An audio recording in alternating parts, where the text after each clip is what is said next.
Garrett, I love you. I just need you to tell me the truth, that's all. I think about men. I don't know why. You're a revelation. Your parents signed you up for a program to fix you. Welcome to the Refuge Program. You cannot be born a homosexual. Go. It's a choice. Who's gonna strike this demon down? Hit it! It's a rocky. I'm having a tough time. I'm gonna give you some advice. Tell them whatever they want to hear. Play the part. Your father is sitting here. Tell him how you hate him. I'm not gonna pretend I hate my father. I don't hate my father. A mother knows when something isn't right. I've had to ask myself if I'm ready to lose you. You're a revelation. All right, guys, this film, woo! I don't think I've ever cried so much. I was happy, sad, mad. What were the emotions that you guys experienced, you know, during filming and you sharing your story? I experienced a fair bit. Every now and then there were moments on set where I'd surprise myself. I like to think that I don't cry that much. And it's actually surprising in talking about the movie and the aftermath that I find myself occasionally feeling those sort of the more sadder emotions, because it definitely kind of pulls certain nerves when it comes to just what some people go through in terms of, and particularly when I talk about family, it really gets me. Yeah.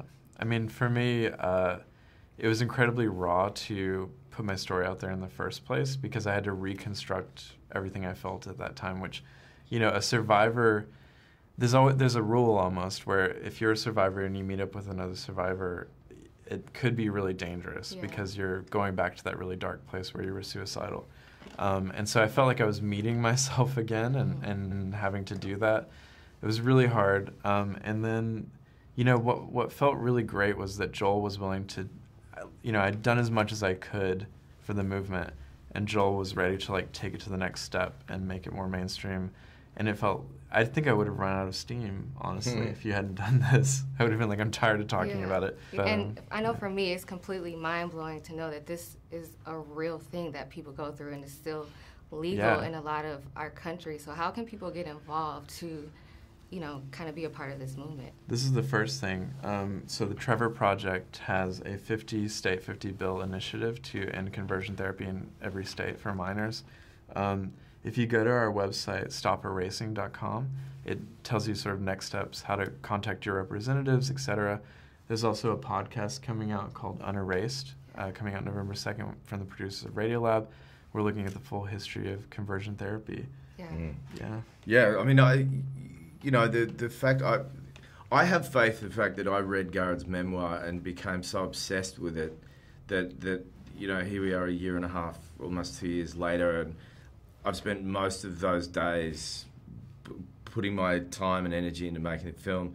That there's going to be many people, hopefully, that watch the movie or the trailer, that it draws them to it enough to even make a simple phone call or to check out these websites, because you can lend your voice to something. Absolutely, because there's so many teaching moments. You know, I learned about how to be, you know, provide empathy and learn how to trust your gut. There's just so many things that people can take from this film. I know I took a lot. Again, it just, it was amazing, and it was raw, and definitely something I feel like we need to see in this climate with everything that's going on. Where are you from? I'm from Chicago. Okay. And I'm from a Baptist family, so I felt something. Yeah. Because I can always tell when somebody's seen the film that has a real personal connection to it. There's like their eyes. Yeah, it definitely hit me